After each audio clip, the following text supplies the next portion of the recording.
Ellos habían intentado sacar ese demonio, pero no pudieron. De eso se trató la predicación pasada. Y el Señor finalmente les dice, ellos dijeron, ¿por qué no lo pudimos sacar? El Señor dice, esa clase de demonios solamente se puede sacar con oración y con ayuno. Les faltaba más oración y les faltaba ayunar, hermanos, para que pudieran tener ese poder. Bueno, entre otras cosas que el Señor les enseñó. Ahora, hermanos, el Señor viene en camino de ese lugar. Bueno, ahí ese hombre o alguien lo invitó al Señor a quedarse en su casa. Al siguiente día el Señor empieza a caminar con rumbo a Galilea. Cesarea de Filipo estaba al norte de Galilea. Entonces ellos venían hacia el sur caminando. Y es lo que dice esta parte, este párrafo, este texto que vamos a ver el día de hoy, hermanos. Es tan largo y tantas cosas que hay que decir, hermanos, y el tiempo corre tan rápido. Dice, hermanos, que caminaron, iban habiendo salido de allí, caminaron por Galilea y no querían que nadie lo supiese. El Señor no quería que nadie lo supiese. ¿Por qué no quería que nadie lo supiese? Porque lo iban a entretener, porque la gente ya lo conocía y querían que se quedara con él, tanto para sanar a sus enfermos como por su enseñanza. Entonces él ya no quería entretenerse más. Se había entretenido lo suficiente cuando el Señor tuvo que sacar a los demonios de ese niño, y ahora ya no quería que nadie lo supiese. Él quería pasar un tiempo con sus discípulos. El Señor sabía que su destino iba a ser Jerusalén. Venía del norte, venía con rumbo a Galilea, y de Galilea venía especialmente a una ciudad que se llama Capernaum, que era una ciudad que estaba en la orilla de la playa, en la orilla del lago. Ese era su cuartel, ahí estaba el Señor Jesucristo, era como su casa. Dice la palabra que era una casa de Pedro, del apóstol Pedro. No sabemos si se la prestaba o se la rentaba al Señor Jesús, no creo que se la haya rentado, pero yo creo que se la prestaba la casa, hermanos, y ahí el Señor Jesús enseñaba, y ahí iba el Señor Jesús a dormir.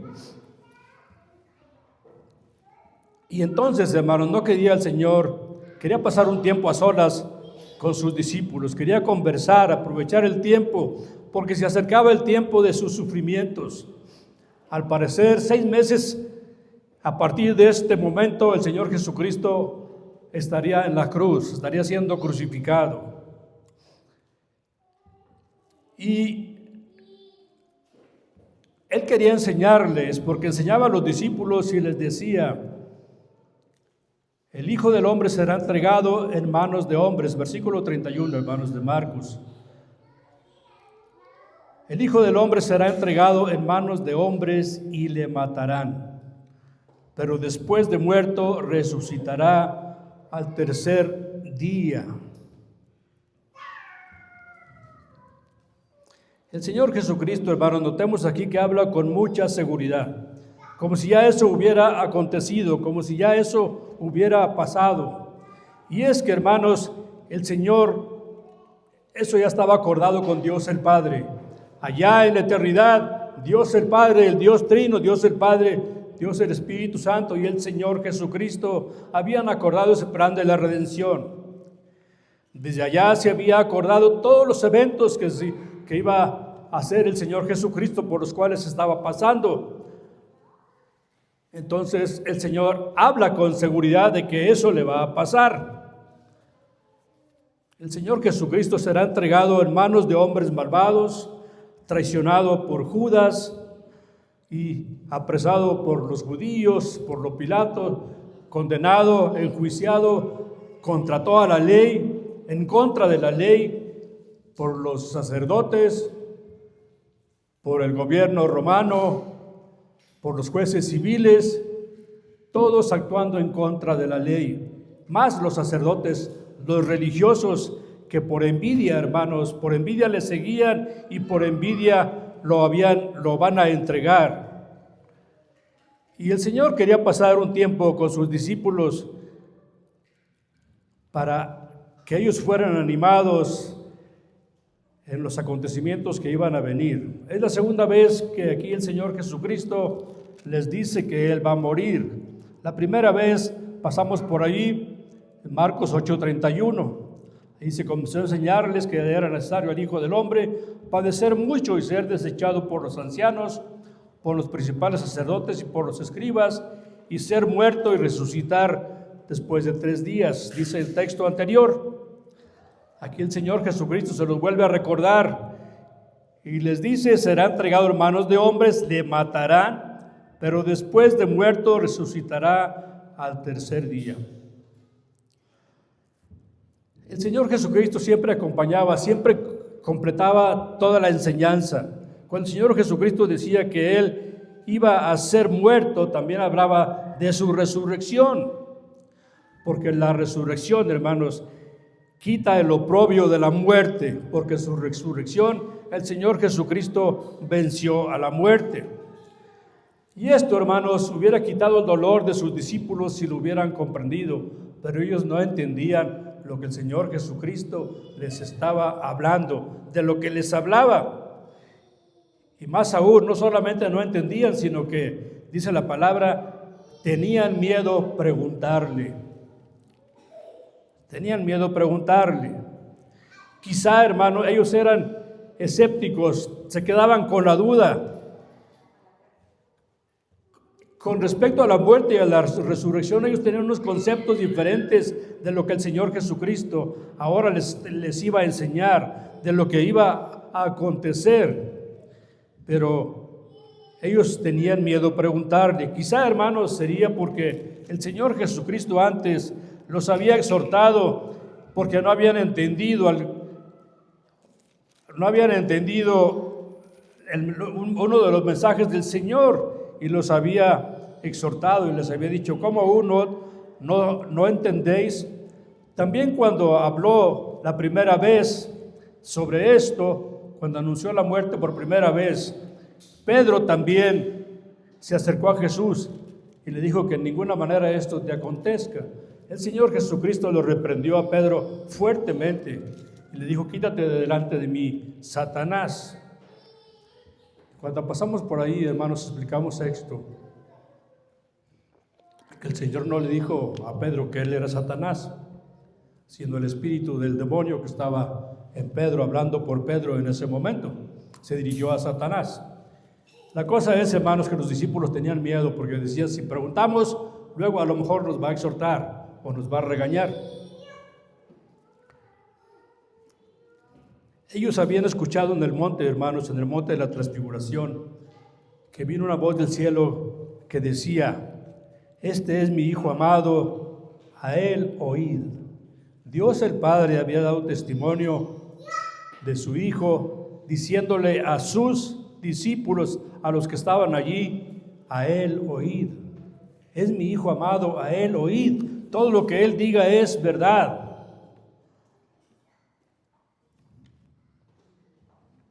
Este mismo texto, hermanos, en Mateo, tenemos este texto, pasajes paralelos, tanto del Evangelio de Mateo como del Evangelio de Lucas, pero un poco más reducidos. Marcos se extiende más. Hay algunas cosas que dice Marcos que no están en los demás evangelios, pero por ejemplo Mateo, esto nos ayuda a complementarnos, porque Mateo dice en 17, 22 y 23: el Hijo del Hombre será entregado en manos de hombres y le matarán, mas al 3er día resucitará.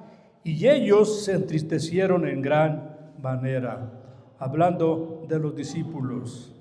No entendían las palabras de Jesús, entendían obviamente de lo que hablaba de su muerte, y dice que se entristecieron en gran manera. No nos lo dice Marcos, pero nos lo dice Mateo. Los discípulos se pusieron muy tristes, pero aquí dice que tenían miedo preguntarle. ¿Qué palabra no entendían ellos, hermanos? ¿Qué palabra no entendían de lo que dijo aquí el Señor? Se ve todo muy claro. El Señor hablaba muy claro. Pero ¿qué era lo que no entendían? ¿Su muerte o su resurrección? Ciertamente, hermanos, cuando hablaba de su muerte, eso les causaría angustia y les causaría dolor, porque ellos no entendían cómo podía ser o cuál sería el motivo. No entendían en su mente cuál sería el motivo o la razón. ¿Por qué un hombre tan santo, tan bueno, tan inocente, que tenía tanto poder, tenía que ser condenado a morir? Ellos no lo podían reconciliar esto con la idea que tenían ellos del Mesías, porque el Mesías que ellos tenían en mente era un Mesías que iba a venir a Israel, iba a reinar sobre Israel, e iba a someter a todos sus enemigos bajo sus pies, iba a crear un reinado en Israel, de tal manera que su reinado iba a durar por muchos años. Él iba a someter a todos los pueblos y su reinado no tendría fin. Ellos estaban parcialmente informados, era lo que pensaban. Entonces, si ese rey, si ese Mesías, si su maestro era el Mesías, ¿cómo es que entonces tenía que morir? ¿Por qué tenía que morir? Si ese no era lo que dice la palabra del Mesías.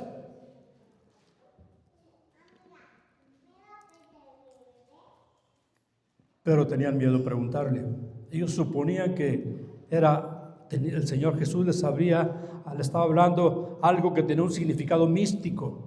Místico quiere decir que algo espiritual, algo escondido.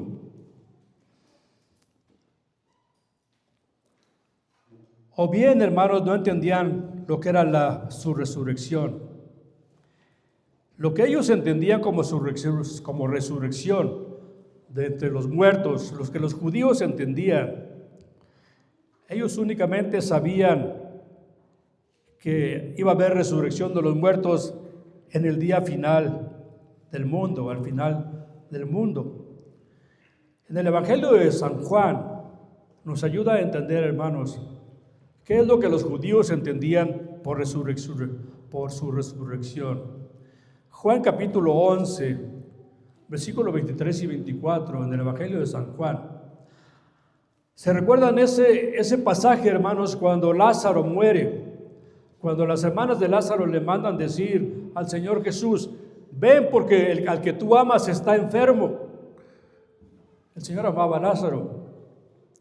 Y el Señor, en lugar de ir inmediatamente, se tarda todavía 3 días allá haciendo sus cosas. Y cuando ya regresa el Señor Jesucristo y va allí a atender a Lázaro, le dice sus hermanas: pues ya está muerto. Ya para qué vamos. Incluso decían, algunos de los discípulos le dijeron: ya para qué vamos, ya murió. Cuando el Señor Jesucristo llega con Marta y con María, Jesús les dice en Juan 11, 23 y 24, Jesús le dijo: tu hermano resucitará. Marta le dijo: yo sé que resucitará en la resurrección en el día postrero.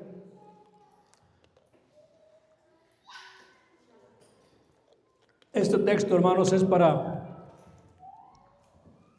mostrarles a ustedes que este era el concepto que tenían los judíos de la resurrección. Todos sabían que iba a haber resurrección, pero en el día postrero. Sabemos, hermanos, que el Señor resucitó a Lázaro y su hermano iba a vivir allí en ese momento. Pero aquí, hermanos, eso era lo que los discípulos tenían en mente de lo que significaba la resurrección, algo que iba a ocurrir en el tiempo postrero.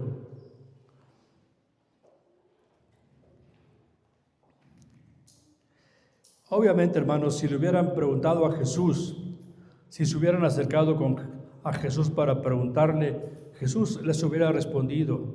Jesús no era de difícil acceso o no era severo con sus respuestas, no los humillaba, sino que ellos eran reacios. Los apóstoles eran reacios a conocer la verdad y aparte, hermanos, no querían dejar fuera sus propias expectativas del reino del Mesías en la tierra. Las tenían en su mente y no las querían cambiar.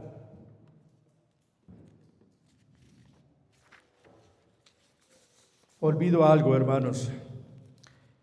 El tema de este sermón se llama la ambición que oscurece la obra de Cristo.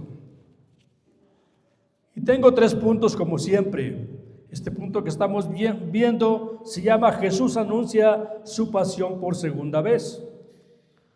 El punto número 2 se llama la ambición de los discípulos reprendida, que es lo que vamos a ver en estos momentos. Y el punto número 3 se llama en el reino de Dios no hay derechos reservados. Vamos a ver el punto número 2 que se llama la ambición de los discípulos reprendida. Si hay algo que entorpece el reino o la obra de Cristo, es la ambición humana, hermanos. Es la codicia, la ambición humana. Y aquí vemos la ambición de los discípulos, que es reprendida por Jesús. Podemos pensar que en los discípulos, que ellos siempre fueron unos grandes hombres, unos hombres muy respetables, hombres muy buenos. Cuando leemos a Juan, al Evangelio de San Juan, y leemos su Evangelio, vemos como Juan nunca habla de él mismo en su Evangelio. Si ustedes han leído el Evangelio de San Juan, ahí se dan cuenta que cuando San Juan se quiere referir a sí mismo, habla en tercera persona, como de alguien que estaba por allí. No se refiere a él mismo como yo, Juan, solamente en las epístolas, en la revelación, pero en el Evangelio no. En la revelación se refiere a sí mismo para cuando dice que él estaba en el Espíritu en el día del Señor, o sea, un domingo cuando recibió la revelación, que es el Apocalipsis. Pero en el Evangelio Juan se refiere a él siempre en tercera persona.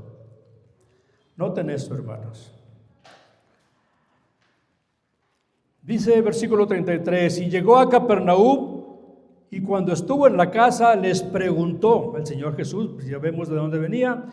Estuvo en Capernaum y llegaron a la casa, probablemente la casa de Pedro, y entonces allí les preguntó. En Mateo dice que vinieron a él, en aquel tiempo los discípulos vinieron a Jesús diciendo, ¿quién es el mayor en el reino de los cielos? Pero aquí el Señor Jesús les preguntó, ¿qué disputabais entre vosotros en el camino? ¿Qué discutías en el camino? El Señor se había dado cuenta que durante el camino, durante la trayectoria, los discípulos traían una conversación acalorada, estaban disputando entre sí, venían peleando en el camino, hermanos, los apóstoles. Sí, hermanos, los 12 apóstoles, aún Pedro, Juan y Jacobo, y principalmente Juan y Jacobo. ¿Qué disputabais en el camino? Ellos habían estado discutiendo no sobre la muerte del Señor, no sobre la resurrección, sino acerca de los rangos y las posiciones para cada uno de ellos en el reino político que esperaban que Jesús fuera a establecer pronto allí en Jerusalén, en Israel. Ellos venían discutiendo y dando sus razones quién iba a ser el principal, quién iba a ser el líder principal allí. Y daban sus razones de por qué cada uno tenía que tener una posición especial en el reino del Señor. Cristo hace esa pregunta no porque ignore lo que había sucedido, sino para que ellos les pusieran el asunto. ¿Qué dice la palabra? Mas ellos callaron. Quizá les dio pena sentirse descubiertos, pero entonces el Señor Jesús quería que ellos hablaran para darles una lección que iba a ser bajar su orgullo y su ambición. Seguramente se sintieron avergonzados de que el maestro hubiera descubierto esa celosa rivalidad que había entre ellos. Y no era algo que discutieran en broma, que vinieran bromeando en el camino. No, hermanos, ellos se lo tomaban muy en serio. Dice, porque en el camino habían disputado entre sí quién había de ser el mayor, quién sería ascendido a la posición más alta y quién tendría el mayor lugar de autoridad y de honor y de dignidad en el reino del Mesías.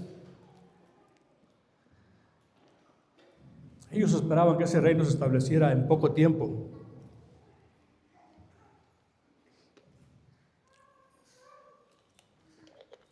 Hermanos, los discípulos, los apóstoles eran humanos como nosotros. Tenían también su orgullo, su vanidad, sus deseos de progresar. También ambicionaban la grandeza humana y la grandeza mundana. Aquí en este mundo, hermanos, yo creo que todos nosotros queremos prosperar. Todos queremos ocupar un mejor lugar, tanto en la empresa como si trabajamos en la empresa, como en nuestro negocio. Queremos ser los mejores. Las personas que son invitadas a servir en un puesto público, que su obligación político, que su obligación es servir, es lo que menos hacen, hermanos. Ellos se preocupan por el poder y por las riquezas, y es lo que les encanta. Y una vez que están allí, se niegan a abandonar esos puestos. Hacen todo lo increíble, hermanos. Asesinan, hacen muchas cosas con tal de mantener su poder. Pues los discípulos también eran humanos. Ellos también querían un puesto de poder en el reino de... Y como ya el Señor los había llamado, dijeron, pues nosotros ya le hicimos, vamos a ocupar algún buen puesto político aquí en Israel, cuando el Señor establezca su reino.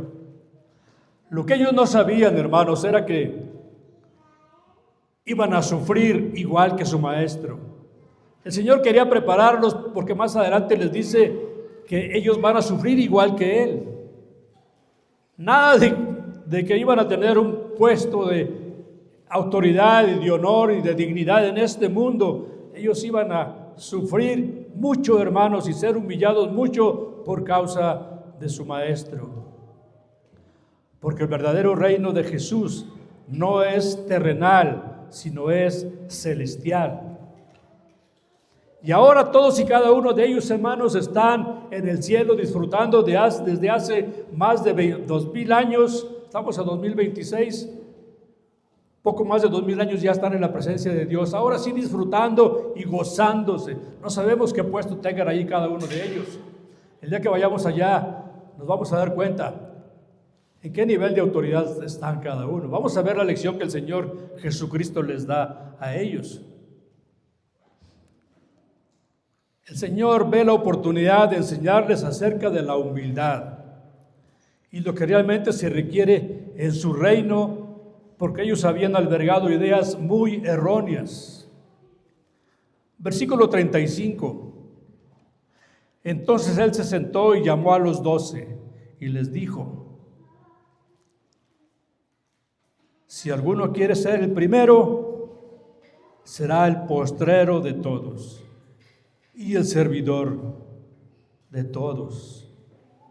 Hermanos, ¿qué habrán pensado todos y cada uno de ellos que venían discutiendo en el camino, que estaban dando sus razones porque ellos se merecían un mejor lugar en el reino de Dios, cuando el Señor le dice: si alguien quiere ser el primero, tiene que ser el último de todos y el servidor de todos?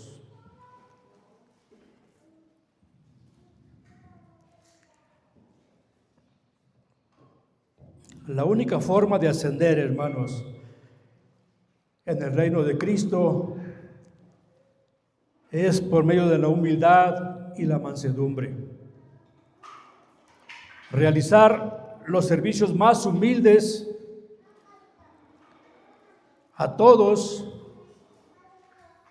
pero con diligencia y con alegría, sin queja, sin quejarnos. Hermanos, aquí tenemos algunos servicios en esta iglesia. Ejemplos de voluntarios para el rol de la limpieza. Me ha encantado a mí, hermanos, esto de que nosotros limpiemos el local. ¿Saben por qué? Porque esto mata nuestro orgullo, nos va haciendo humildes. El ir a limpiar los baños, el recoger los baños, recoger los papeles, el trapear, el barrer y trapear. Pero ¿cómo tú, si eres el arquitecto, si eres el ingeniero, si eres el abogado, si estabas en la ingeniería avanzada de manufactura en Estados Unidos, cómo te pones a trapear aquí y barrer? Hermano, todo ese orgullo se va al piso cuando vienes a servir, a trapear, a recoger basura, papeles sucios. Eso es una buena práctica que ojalá que no la dejemos, hermanos, porque ha habido otros hermanos que nos han dicho: hermanos, ¿por qué no pagamos a una persona, a una señora, para que nos venga y nos limpie y nosotros no hacemos nada? En una ocasión lo hicimos así, hermanos, pero es mucho más valioso que nosotros lo hagamos. Tienes que esforzarte después de que andas cansado de tu trabajo y sabes que te toca venir a limpiar. Tienes que tomar tiempo y venir en la noche o venir en la madrugada. Algunos se les ha olvidado, vienen en la madrugada a las 6:30 de la mañana a hacer limpieza el domingo, otros vienen en la noche. Hermanos, pero ¿con qué corazón vienes? Si vienes con el corazón de servir, está perfecto, está correcto, hermano. Pero si vienes quejándote, de nada te sirve.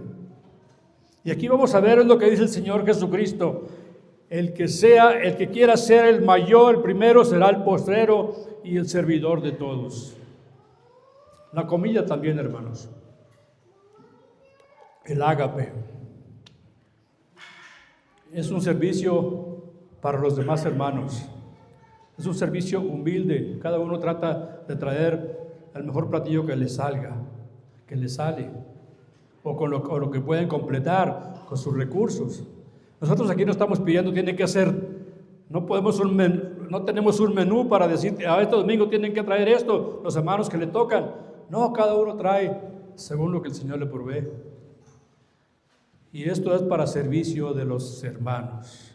Es lo que está diciendo aquí el Señor. Eso es humildad y eso es mansedumbre. Volviendo a los discípulos, hermanos, ¿ustedes creen que aprendieron la lección?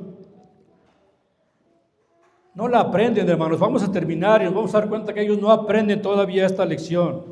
Porque más adelante, en Marcos 10:43, Jesús se lo vuelve a repetir. ¿Y saben a quién se le vuelve a repetir a Jesús esto? A Jacobo y a Juan, al evangelio a Juan, el evangelista. Aquí Juan y Jacobo quieren ser predominantes, quieren ser líderes, quieren tener un lugar de preeminencia. Es más adelante vamos a ver en 10:43, le piden a Jesús que tu reino sea aquí, o sea, donde sea tu reino, que mi hermano Jacobo y yo estemos uno a tu derecha y otro a tu izquierda. Le dicen a Jesús. No han aprendido todavía, a pesar que el Señor aquí les da una lección. Dice Mateo: llamando Jesús a un niño, lo puso en medio de ellos. Y luego dice Marcos: y tomó a un niño y lo puso en medio de ellos, tomándolo en sus brazos. Lo puso, y dice Lucas, lo puso junto así, lo tomó en sus brazos. Y se los muestra a los discípulos. Un ejemplo. Dice: un niño pequeño, hermanos, es un niño, una persona humilde. Un niño pequeño. Hay niños que ya crecen, tienen varios años y ya son tremendamente rebeldes contra sus padres. Pero cuando son niños pequeños, son humildes, le creen a sus padres, lo que ellos les enseñan, eso le creen. Y aunque los padres los disciplinen y lloren y por ese momento estén enojados con su padre porque le dan una disciplina, de momento, hermanos, en unos momentos más, el niño se olvida de todo. Y el niño otra vez vuelve a amar y a abrazar a su mamá y a su papá. Si observamos a un niño con esas conductas, hermanos, esos niños son inocentes y son humildes, y eso nos debe avergonzar, nos debe de humillar a nosotros que somos adultos y ya no tenemos nada de ellos. Pero aparte, hermanos, en la cultura oriental, los niños eran vistos como insignificantes y sin tener ningún estatus social. ¿Qué significaba esto, hermanos? Que el Señor Jesucristo les está diciendo, tienen que ser como este niño. Tomó a un niño, lo puso en medio de ellos y tomándolo en sus brazos le dijo, ellos tienen que bajarse, tienen que rebajarse hasta que sean como un niño. Toda la posición de poder y de prestigio tiene que ser humillada, tienen que ser humildes. Ese niño, cuando llama el Señor Jesús a ese niño, es, hermanos, para reprender a los apóstoles. Es una lección para eliminar la arrogancia de los discípulos que habían venido contendiendo por su supremacía. Y el Señor les dice, si alguno quiere ser el primero, ya pasé. El que sigue es, el que recibe en mi nombre a un niño, como este me recibe a mí.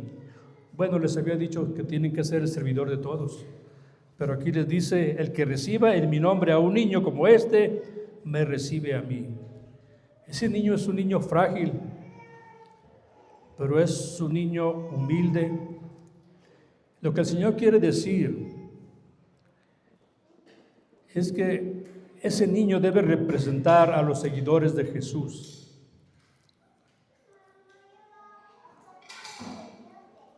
Deben ser humildes. Ese niño que era vulnerable, deben de ser humildes.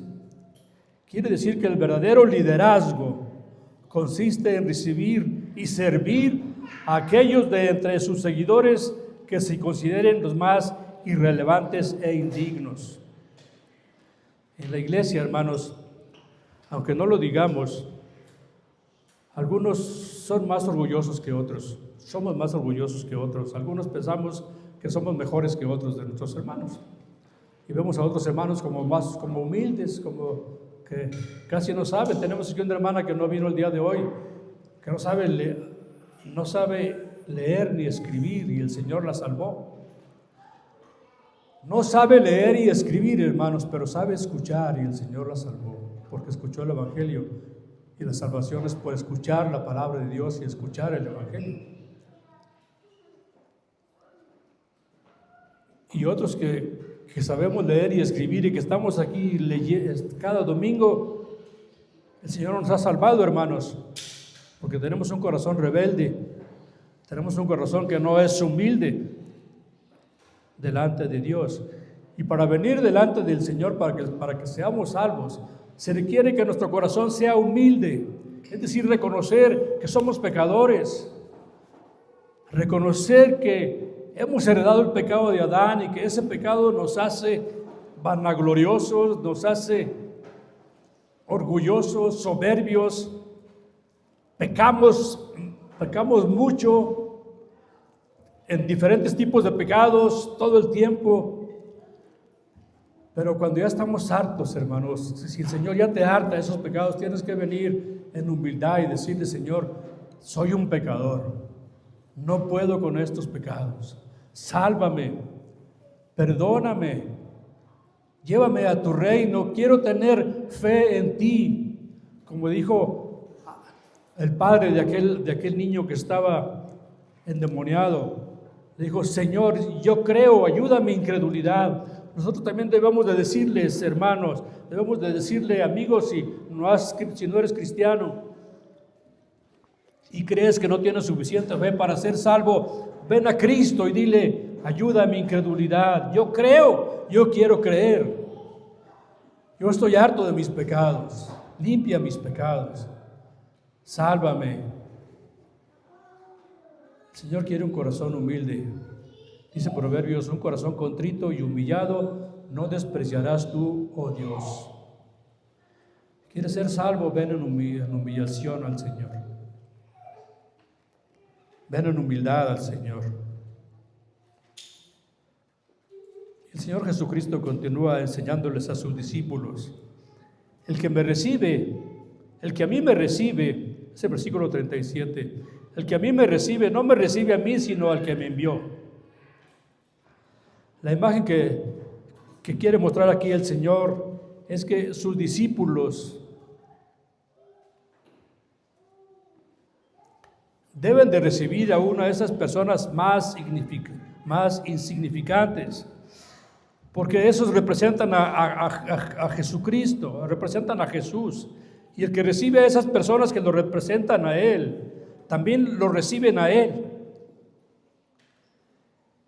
porque esas personas, esos hombres y mujeres que han sido salvos, aunque sean los más humildes, o que nosotros pensamos que son los de más bajo nivel en la iglesia, ellos son, hermanos, emisarios del Rey. Ellos son servidores del Rey de Reyes. Ellos son de los que están sirviendo al Señor y merecen el mismo respeto y el mismo amor y la bondad que todos los demás creyentes. Si hay creyentes aquí orgullosos que dicen: ¿cómo yo voy a hacer esto? ¿Cómo yo debo de maltratarme y llegar temprano? ¿Cómo debo de asistir los domingos? ¿O cómo yo voy a ir a limpiar? ¿Cómo me voy a anotar? Pero ¿cómo yo? Eso es orgullo, mi hermanos. Yo no lo estoy... Ya saben que los roles aquí son voluntarios para todo. No los estoy invitando a que se anoten para la limpieza. Ese no es el mensaje. Lo que les estoy invitando es que escuchen al Señor y sean humildes, como en este mensaje que el Señor les quería dar o les dio a sus discípulos. Él les dice que deben ser comparables a un niño, porque lo que hagan a un discípulo que es el más humilde,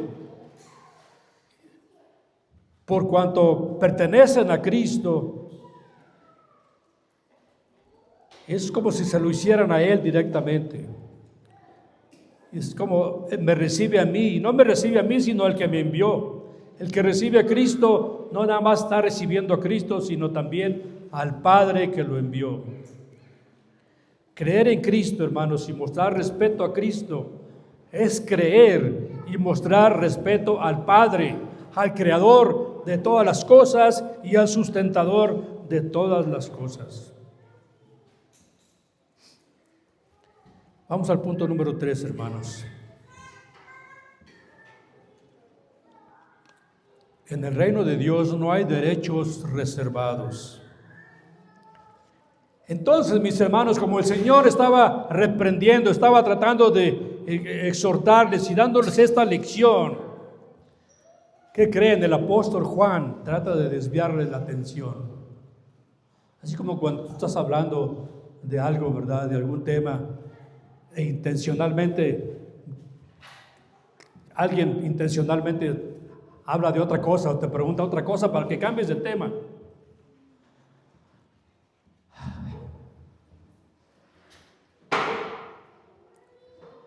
A veces cuando uno está hablando sobre el Evangelio o sobre alguna cosa que alguien no quiere oír, esa persona mete cortinas de humo, empieza a hablar de otras cosas para desviar la atención.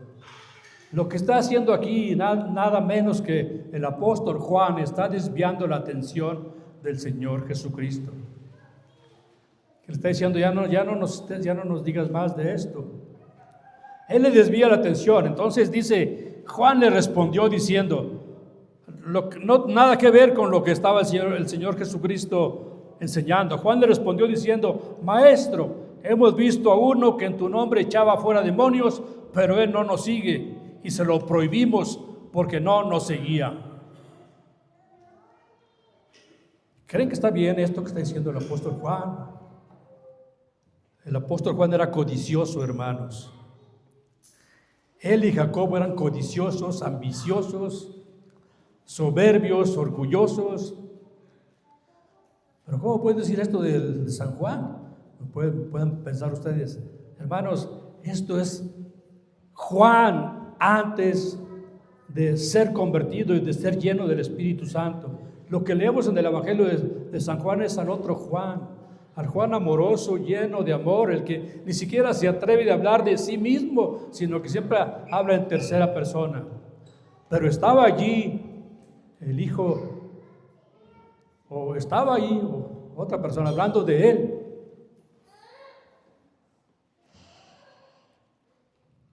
Juan le respondió, aparentemente, hermanos, por lo que estaba diciendo, era llevado por un celo y esperando una alabanza de parte de Jesús. Este es el único episodio en el Evangelio de Marcos en el que el discípulo Juan aparece hablando por su propia cuenta.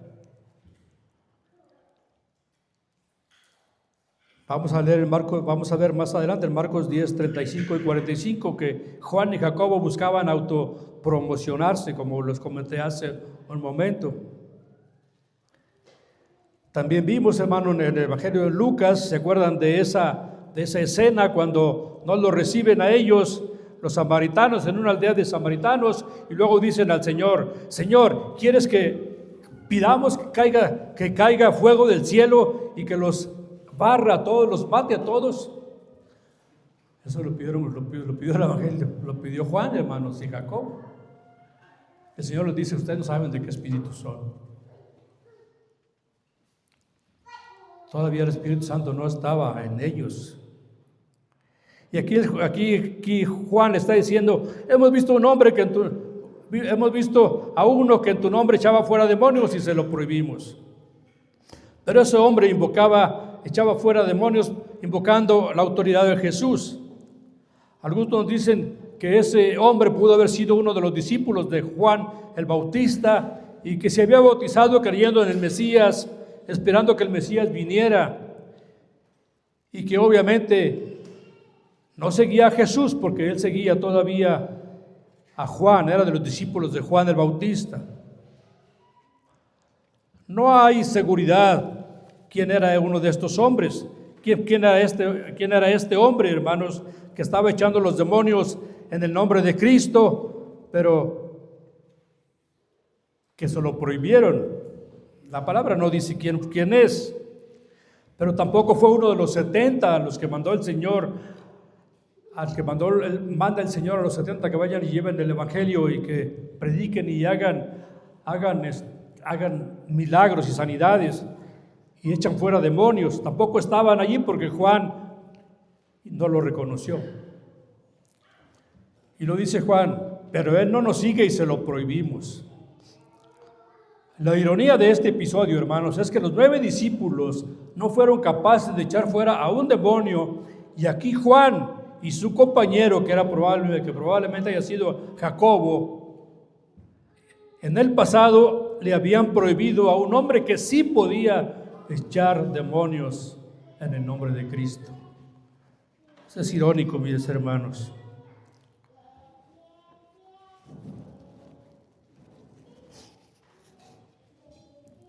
¿Qué pensamos al respecto? Pero vemos aquí, hermanos, el interés de Juan. Su subconsciente lo traiciona, porque él dice que ellos no lo seguían a ellos. Él no dice, no te seguían a ti, Señor, no te seguían a ti, Señor, por eso lo prohibimos. Dice, no nos seguían a nosotros, hablando como un grupo, como el grupo de los discípulos, no nos siguieron a nosotros, a los escogidos por ti, a los del grupo. Entonces se lo prohibimos. No es cierto, hermanos, como más adelante el mismo Juan en su evangelio va a decir que el viento sopla de donde quiere, hablando del Espíritu Santo, va a decir, el viento sopla de donde quiere y oye su sonido, mas ni sabes de dónde viene ni a dónde va. Así es todo aquel que es nacido del Espíritu. Ahí está el apóstol Juan ahora diciendo que el Espíritu Santo es soberano y que Él puede venir sobre cualquier persona. Podía venir sobre esta persona que, aunque no era de los discípulos, le daba ese poder para sacar fuera demonios. Y el Señor Jesucristo dice, hermanos, Jesús le dijo, no se lo prohibáis, porque ninguno hay que haga milagro en mi nombre que luego pueda decir mal de mí. Porque el que no es contra nosotros, por nosotros es.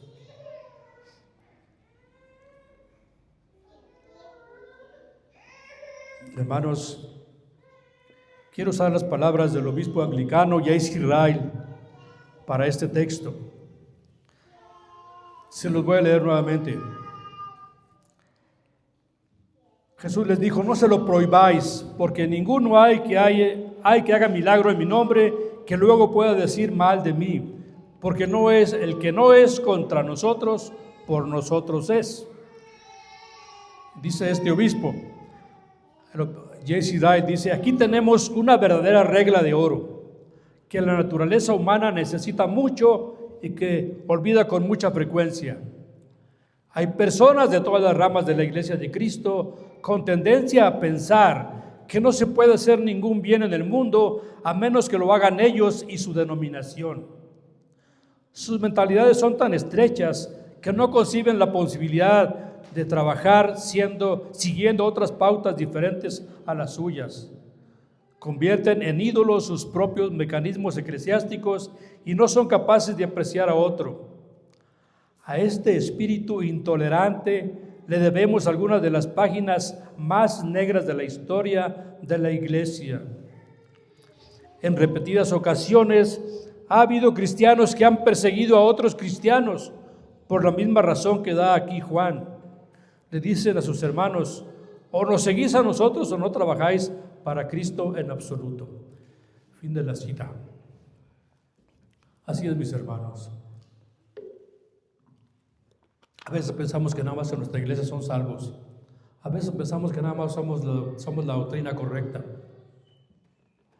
A veces pensamos que los demás en otras iglesias, ahí no está el Señor, ahí no está el Espíritu. Ahí no pueden ser salvos los de otra iglesia, de otra denominación. Pero no es así, hermanos. El Espíritu Santo obra donde Él quiere. Y el Señor Jesucristo dice, el que no es contra nosotros, por nosotros es. Dice también el apóstol Pablo, por tanto os hago saber que nadie que hable por el Espíritu de Dios llama anatema a Jesús, y nadie puede llamar a Jesús Señor sino por el Espíritu Santo. Entonces ese hombre, hermanos, que echaba fuera demonios, era por obra del Espíritu Santo. Acompáñenme a leer, hermanos, una analogía. Acompáñenme allí a leer Números 11 del 26 al 29. Ya estamos por terminar. Números 11 del 26 al 29. Antiguo Testamento. Van a ver la analogía, o sea, el parecido. 26, Números 11, dice, y habían quedado en el campamento 2 varones, llamado el uno Eldad y otro Medad, sobre los cuales también reposó el Espíritu. Estaban estos entre los inscritos, pero no habían venido al tabernáculo y profetizaron en el campamento. Y corrió un joven y dio aviso a Moisés y dijo, Eldad y Medad profetizan en el campamento. Entonces respondió Josué, hijo de Nun, fíjense, hermanos, Josué, hijo de Nun, ayudante de Moisés, uno de sus jóvenes, y le dijo, Señor mío, Moisés, impídelos. Moisés le respondió, ¿tienes tú celos por mí? Ojalá que todo el pueblo de Jehová fuese profeta y que Jehová pusiera espíritu sobre ellos. Hermanos, en esta iglesia al principio, hace algunos años éramos muy legalistas. Y pensábamos, como les comentaba, pensábamos que nada más teníamos la doctrina correcta nosotros. Y eso nos causó muchas fricciones con otras iglesias. Pero debemos, hermanos, aprender a que el Señor es soberano y Él puede salvar aunque no esté con nosotros, en otro lugar, aunque no estén con nosotros. Podemos tener diferencias en las doctrinas secundarias con otras iglesias, hermanos, pero como quiera son nuestros hermanos. Aún los arminianos, el Señor ha salvado allí y son nuestros hermanos. Es cierto, hermanos, gracia y gloria al Señor, que todo por la gracia ahora estamos mejor, hermanos, en cuanto a un conocimiento de las doctrinas emanadas de la Biblia debido al estudio de la confesión. Y eso nos ayuda a entender mejor el Evangelio. Y también eso, hermanos, el estudio de esa doctrina nos ayuda a identificar las herejías y a responder a aquellas falsas religiones, o aquellas falsas doctrinas que sí son falsas porque fallan en las doctrinas esenciales, aquellas que niegan la deidad de Cristo, que niegan la existencia de la Santa Trinidad, las que dicen que Jesús fue solo un apóstol o un ángel de Dios, o los que dicen que Jesús solamente era Dios en otra manifestación.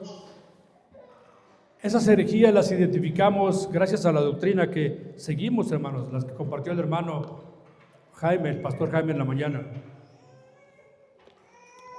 En eso sí, el Señor nos ha dado gracia, pero no es para vanagloriarnos, sino agradecer al Señor. Hermanos, ojalá que todo el pueblo de Jehová fuese profeta y que Jehová pusiera su espíritu sobre ellos. Versículo 41, hermanos. Fíjense este detalle, hermanos. El Señor Jesucristo es el Señor de los detalles. Él es el creador de todas las cosas y conoce todos los detalles. Y luego le dice a los discípulos: cualquiera que os diere un vaso de agua en mi nombre, porque sois de Cristo, de cierto os digo que no perderá su recompensa. Tú siendo hermano, tú siendo cristiano, si otro hermano de otra iglesia o tú apoyando a otro hermano de otra iglesia le ayudas y le das un vaso de agua, no perderás su recompensa. Tú tienes tu recompensa, hermano, por haber ayudado a alguien que es del cuerpo de Cristo, de la iglesia de Cristo. Puse, hermanos, hace rato un ejemplo de los humildes, de los servicios humildes de aquí esta iglesia, como la limpieza del local. Hermanos, si vienes a hacer la limpieza del local renegando, tienes problemas, pero si la vienes a hacer sabiendo que es un servicio para la iglesia, que es un servicio para Dios, el Señor dice, y eso es mucho más que simplemente dar agua. El Señor dice que no perderás tu recompensa. Cualquiera que os diere un vaso de agua en mi nombre, porque sois de Cristo, de cierto, dice el Señor, os digo que no perderá su recompensa. Aún por esos detalles tan insignificantes, hermanos, como la limpieza, como el ágape, como el dar servicio a los demás, como el servir a los demás, hermanos, por todo eso habrá recompensa para ti, porque el Señor Jesucristo es el Dios de los detalles y te dará recompensa aún por esos detalles. Terminamos, hermanos. Hermanos, los discípulos eran hombres como nosotros. Entonces, todas sus fallas y sus debilidades son las nuestras. Por lo cual dice el apóstol Pablo en Romanos 15:4, porque las cosas que se escribieron antes para nuestra enseñanza se escribieron, a fin de que por la paciencia y la consolación de las Escrituras tengamos esperanza. Amén. Vamos a orar, hermanos. Señor les bendiga. Padre Santo, Dios de toda misericordia, de toda bondad, te agradezco, Señor, por tu palabra. Porque, Señor, cuando empecé a estudiar esto, era completamente confuso y todo separado, Señor. Gracias porque primeramente me has enseñado a mí, Señor, y me has dado al más humilde de tus servidores, Señor, el más inútil de tus servidores, este mensaje para la iglesia, Señor. Te ruego que lo pongamos por obra. Te ruego, Señor, que aprendamos de tus discípulos que un tiempo fueron tan mundanos como lo somos nosotros, como lo hemos sido nosotros, pero que transformados por tu Santo Espíritu, Señor, los veremos ahora en los evangelios como ellos se conducen con tanto amor y dan su vida aún por los hermanos y dan su vida por ti y por el evangelio. Te agradecemos, Señor, por tu santa palabra. Te agradecemos, Señor, porque tú nos has llamado y porque un día estaremos contigo en el reino celestial, juntamente con ellos, como están ellos. Como vimos en la transfiguración, eso es real porque Moisés y Elías, separados varios cientos de años, estuvieron contigo allí presentes en el monte. Eso significa, Señor, que existe la eternidad y que todos están allí contigo reunidos, como todos lo están, los que han dormido y que han sido salvos en Cristo, como lo estaremos nosotros, Señor. Este mundo pasa tan rápido, el tiempo pasa tan rápido, pero la eternidad en tu reino es para siempre. Te pedimos de tu gracia, te agradecemos tanto por tu evangelio, tanto por la salvación inmerecida. Gracias a tu Hijo, Señor. Bendícenos a nosotros, danos de tu gracia. Bendice a tu iglesia en el nombre de Cristo.